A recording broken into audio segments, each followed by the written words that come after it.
بسم اللہ الرحمن الرحیم۔ السلام علیکم۔ امید کرتے ہیں کہ آپ سب لوگ خیر و عافیت سے ہوں گے۔ پیش خدمت ہے، ایک زمانے کی بات ہے کہ مصر کے ایک مشہور بادشاہ سلیمان خان اپنی رعایا کے لیے مشہور تھے۔ ان کی سلطنت انصاف اور خوشحالی کا گہوارہ تھی۔ روزانہ بادشاہ اپنی عظیم عدالت میں بیٹھتے اور لوگوں کے مسائل حل کرتے۔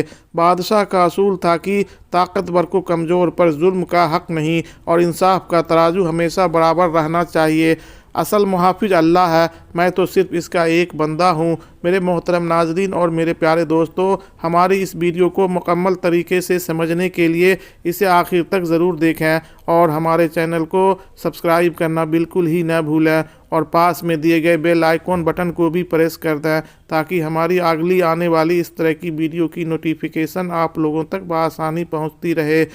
میرے محترم ناظرین اور میرے پیارے دوستو، ایک دن بادشاہ کی عظیم عالیشان عدالت میں ایک غریب کسان رحمت علی آیا۔ وہ معمولی کپڑوں میں ملبوس تھا جن پر وقت اور محنت کے آثار نمایاں تھے۔ اس کے بوسیدہ جوتے سخت محنت کی کہانی سناتے تھے اور اس کے چہرے پر زندگی کی مشکلات کی جھریاں صاف جھلک رہی تھی، لیکن ان سب کے باوجود اس کی آنکھوں میں ایک عجیب سی چمک تھی۔ یہ چمک سچائی اور امید کی تھی۔ گویا وہ جانتا تھا کہ انصاف کی اس جگہ پر اس کی بات ضرور سنی جائے گی۔ بادشاہ نے اسے دیکھا تو فوراً محسوس کیا کہ وہ شخص پریشانیوں کے بوجھ تلے دبا ہوا ہے۔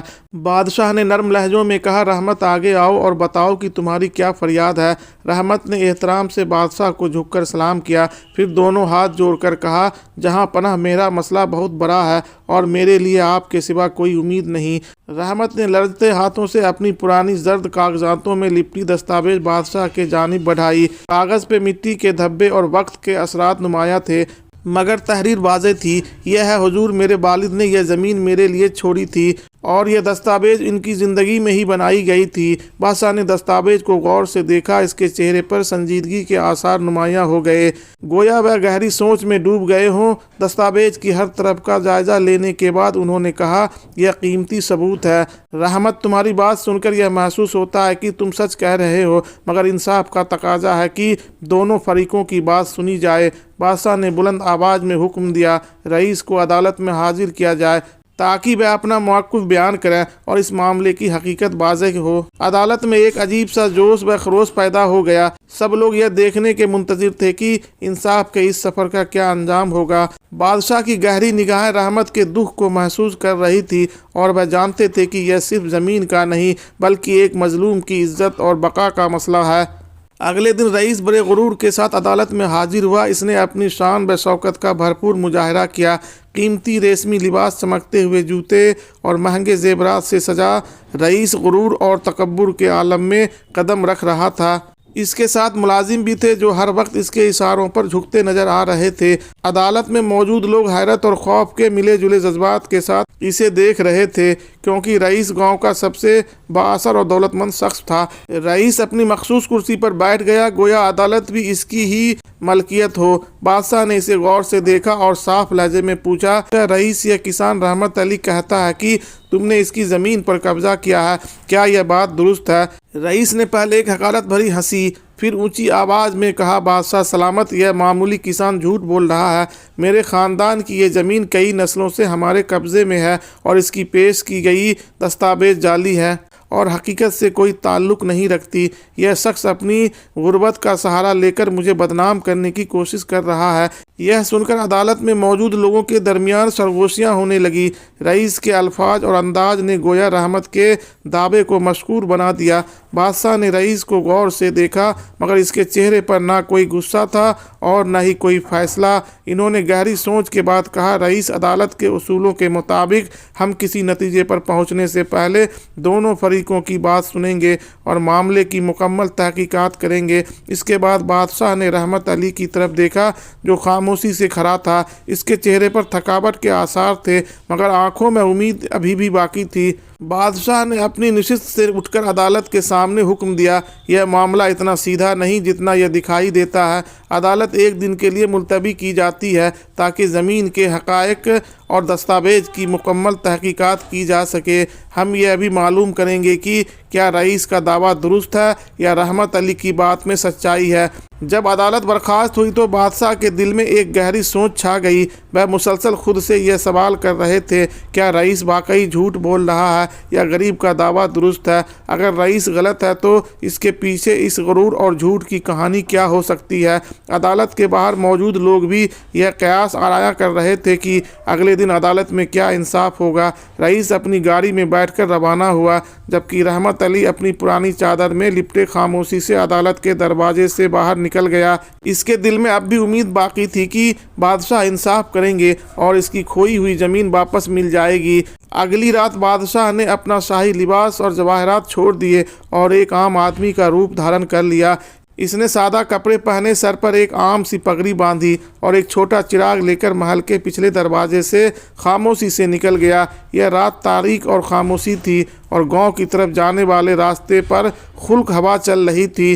बादशाह ने यह खतरा मोल लिया क्योंकि वह सच्चाई को जानना चाहता था, न सिर्फ बतौर हकीकत बल्कि एक मुनसिफ के तौर पर। जब बादशाह गांव पहुंचा तो इसने सबसे पहले रहमत अली के मोहल्ले का रुख किया। वहां के छोटे छोटे कच्चे घरों से गरीबी झलक रही थी। बच्चे गलियों में खेल रहे थे और औरतें चूल्हे पर खाना बना रही थी। बादशाह ने अपना चिराग नीचे किया ताकि कोई इसकी शनाख्त न कर सके। वह एक बूढ़े किसान के पास जा बैठा जो अपने घर के सामने चारपाई पर बैठा हुआ था। बादशाह ने धीमी आवाज़ में पूछा, बाबा जी, यहाँ का रईस कैसा आदमी है। बूढ़े किसान ने गहरी सांस लेते हुए कहा, बेटा, रईस बहुत जालिम आदमी है।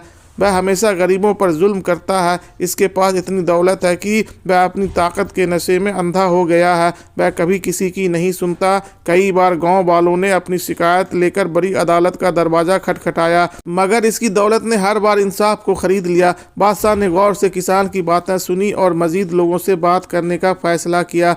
वह मुख्तलिफ घरों में गया और सबसे एक ही बात सुनी, रईस के जुल्म और लालच की कहानियाँ। एक औरत ने कहा, रईस ने हमारे खेतों का पानी अपने बाग के लिए रोक दिया। हमने कई बार इल्तिजा की लेकिन इसने हमारे साथ बदतमीजी की और हमें धमकियां दी। बादशाह ने ये बातें सुनकर दिल में अज़्म कर लिया कि वह इस जुल्म के खात्मे के लिए कुछ करेगा। वह रात के अंधेरे में रईस के शानदार बाग की तरफ रवाना हो गया। बाग के गेट पर मौजूद पहरेदारों को देखकर वह एक झाड़ी के पीछे छुप गया और छुपते छुपाते बाग के अंदर दाखिल हुआ। बाग बहुत बड़ा और शानदार था, लेकिन इसके एक कोने में मिट्टी के निशान मौजूद थे जो जाहिर करते थे कि यहाँ हाल ही में खुदाई की गई है। बादशाह ने चिराग की रोशनी में इन निशानात का जायजा लिया और महसूस किया कि यह ज़मीन के कब्जे का सबूत हो सकती है। इसके बाद बादशाह रईस के कुछ मुलाजमीन के करीब गया जो बाग के एक तरफ बैठे आपस में बातें कर रहे थे। वह इनकी बातें सुनने लगा और जब इसे लगा कि इनमें से एक डरपोक सा है तो इसने आहिस्ता से कहा, सच बताओ, रईस ने यह ज़मीन ज़बरदस्ती ली है या नहीं। एक मुलाजिम जो पहले से ही रईस के जुल्म से तंग था, खौफ और घबराहट के साथ बोला, हाँ, रईस ने यह ज़मीन ज़बरदस्ती ली है। यह रहमत अली की ज़मीन थी, मगर रईस ने इसे धमकियां देकर और अपनी दौलत के ज़ोर पर खामोश करवा दिया। हम सब जानते हैं कि यह ज़मीन इस गरीब किसान की है, मगर रईस के डर से कोई कुछ नहीं बोलता। यह सुनकर बादशाह को पूरा यकीन हो गया कि रईस ने नाइंसाफ़ी की है। इसने खामोशी से तमाम सबूत इकट्ठे किए और गांव के लोगों की बातें जहन नसी की। फिर वह वापस महल की तरफ रवाना हुआ, मगर इसके दिल में एक वाज़ेह फैसला था कि अब वक्त आ गया है कि सच्चाई सामने लाई जाए और इंसाफ किया जाए।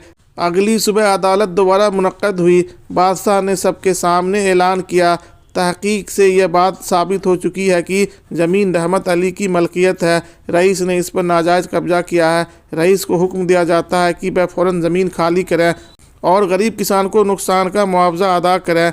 रईस ने बादशाह के फ़ैसले पर एतराज़ किया और कहा, यह फ़ैसला गलत है। मैं रईस हूँ, आप एक गरीब के हक़ में कैसे फ़ैसला कर सकते हैं। रईस, याद रखो कि यहाँ इंसाफ का बोलबाला है। तुम्हारा गुरूर तुम्हें इंसाफ से नहीं बचा सकता।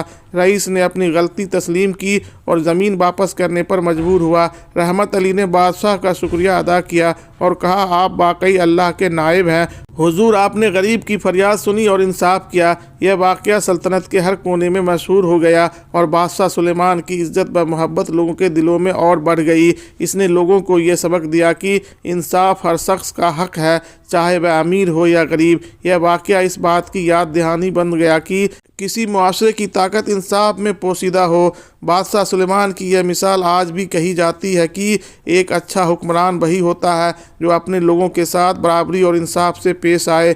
यह कहानी आपको कैसी लगी? अगर अच्छी लगी हो तो कमेंट बॉक्स में अपनी राय का इजहार ज़रूर करें और हमारे चैनल को लाइक और सब्सक्राइब करना बिल्कुल ही न भूलें। और इस वीडियो को अपने दोस्तों और रिश्तेदारों में ज़्यादा से ज़्यादा शेयर करें ताकि उन लोगों तक हमारी ये वीडियो बआसानी पहुँच सके। अस्सलाम वालेकुम, अल्लाह हाफिज़।